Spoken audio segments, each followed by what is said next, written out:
What's up, everybody? It's CMP with Craftmaster Productions and Studio1Tutorials.com. Don't forget to stop by Studio One Tutorials, pick up your premium membership. It is 50 cents a day, and it is the only place to get the MIDI for this lesson. Don't forget to stop by CMPKits.com. Get yourself a copy of Drill MIDI, Drill Loops. Do yourself a favor, get them both. Check out Spicy Sundays every Sunday.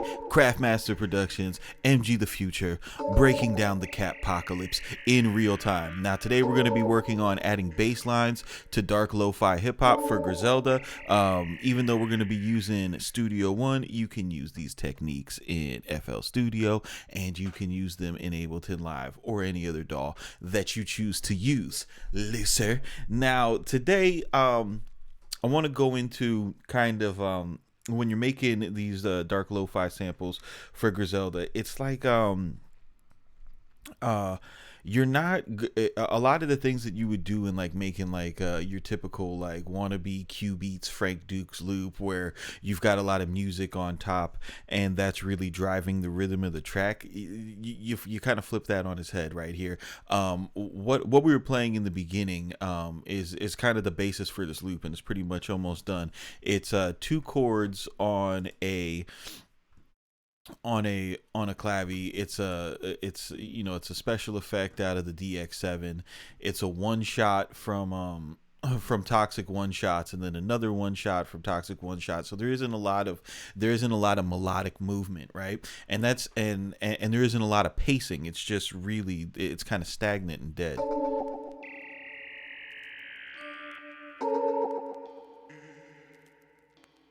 You know, there isn't a rhythm there, and that's really, and that's sometimes that's like kind of the trick with these samples, and that's what gives them their vibe. The thing that provides that melodic content, because it still exists, is going to be your bass line, right? So your bass line is going to be the star of the show as far as pacing, as far as melody, right? One trick that I like to use to add a little bit of pace to these types of samples is I'll take a like a contact drum library or some percussions or something, right? And just get just lay down a really simple percussion pattern. This one I just kind of mimic the snare.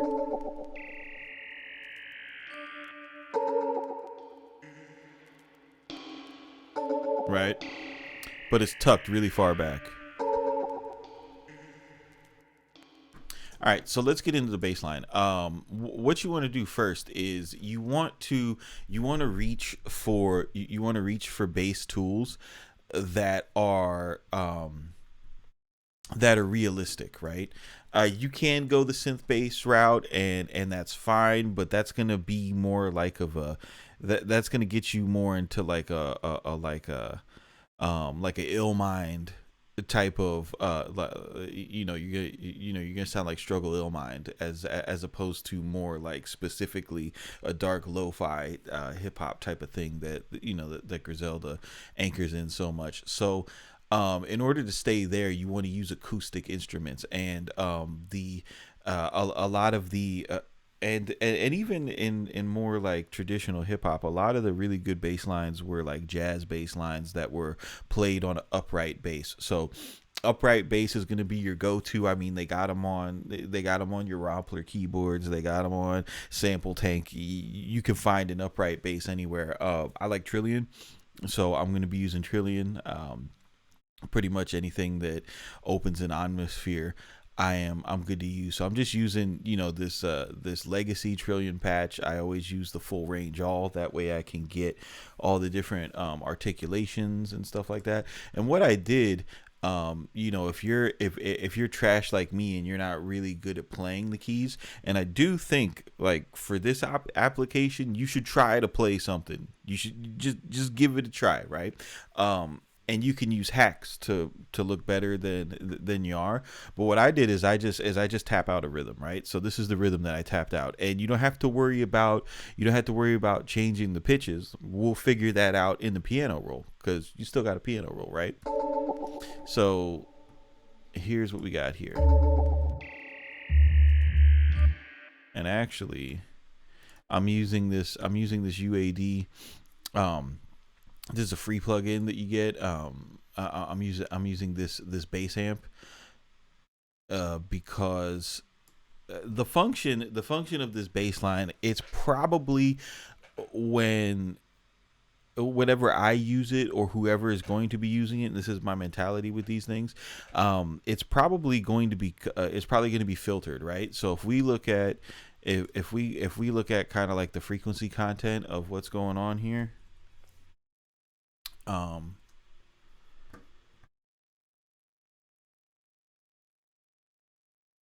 and we just take a look at we just look at it. Let's take a look at what we got.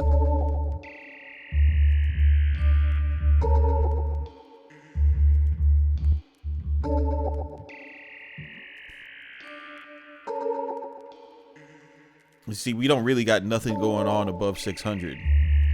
And what's gonna wind up happening is whoever uses this, they're gonna filter it like probably right about here. So that's really what you want to think about, right? Is your lead melody in this sample is going to be heard like this.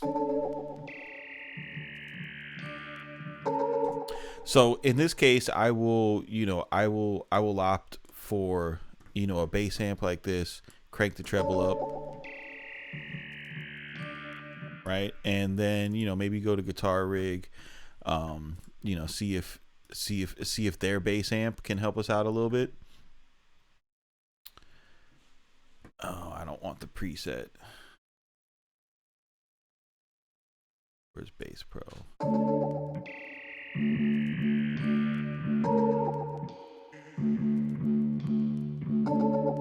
You see?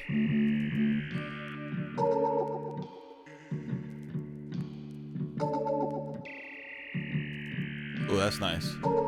So something like that.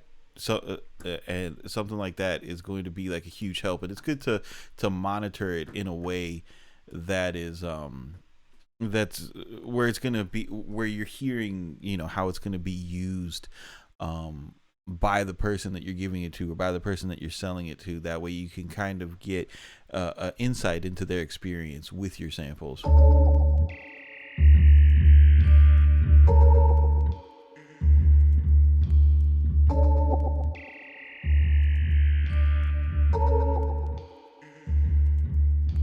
All right, so what I'm going to do now is we're going to work out the pitch. So I'm going to look for my keys. I believe those were in... No, not that guy.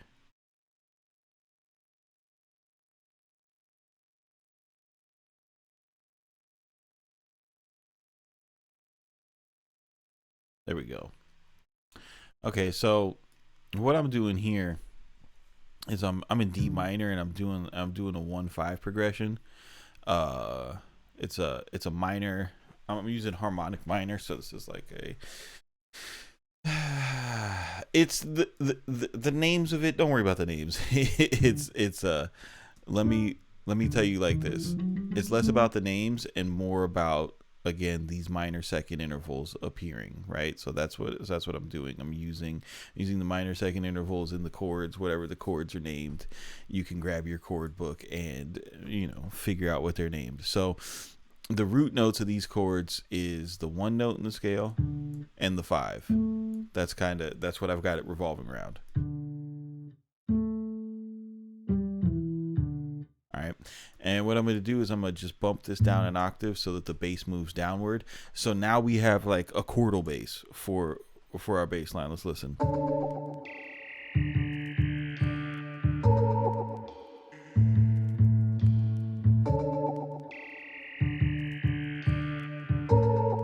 right. Let me just bump this down to the bass octave.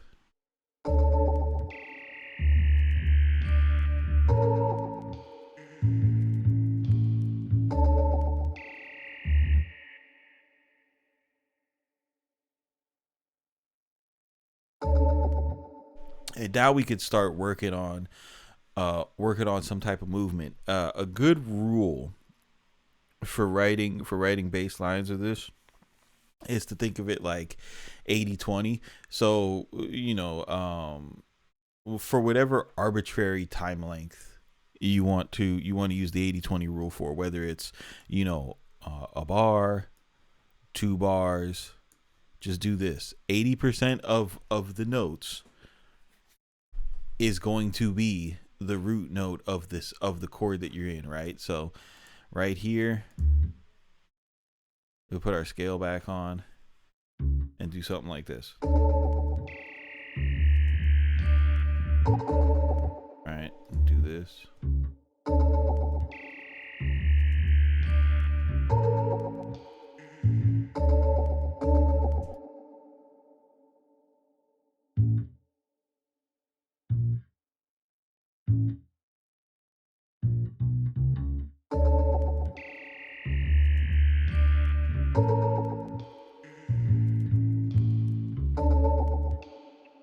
Maybe do something like this.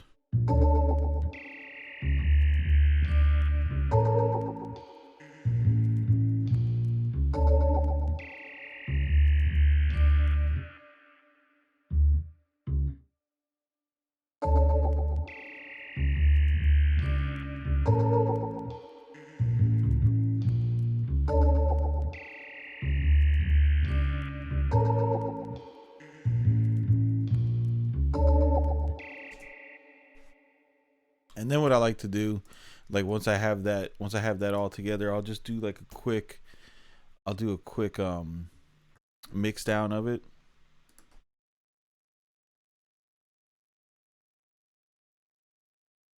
Go into Neutron and just listen to it the way that the way that I would use it.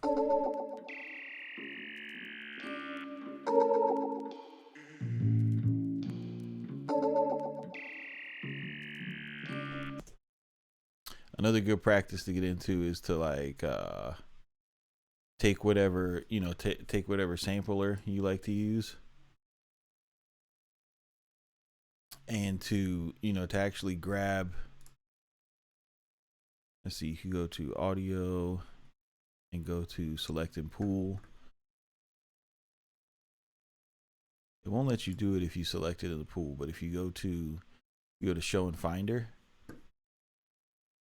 it'll bring the file up in Finder. It was just on my second screen, and then you could kind of you can get Serato sample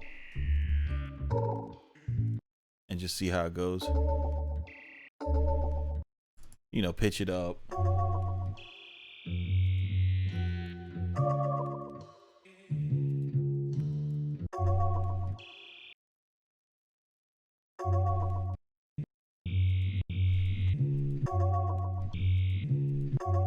All right, and kind of get the experience of actually using the sample, and then be like, all right, yeah, this is definitely a keeper.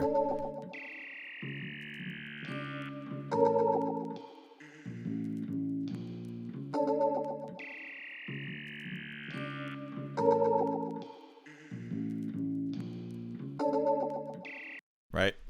Cool. So this is CMP with Craftmaster Productions. Again, what you want to do is, create something simple, create something open, and allow your bass line to really fill the obligation of being the melodic force in the song. And then just make sure that when you do that, you're adding enough harmonics to your acoustic bass sample, whether it's a one shot or whether it's from the VST. Make sure you're leaving enough of enough of those high harmonics so that when somebody filters it, that feeling doesn't disappear, and you will have a more usable sample. People will be able to use them more often, and they'll be like, wow, man, you got to make more of these. So this is CMP with Craftmaster Productions, Studio1tutorials.com. You guys keep it simple, do not be basic, and we will see you on the next one, fam.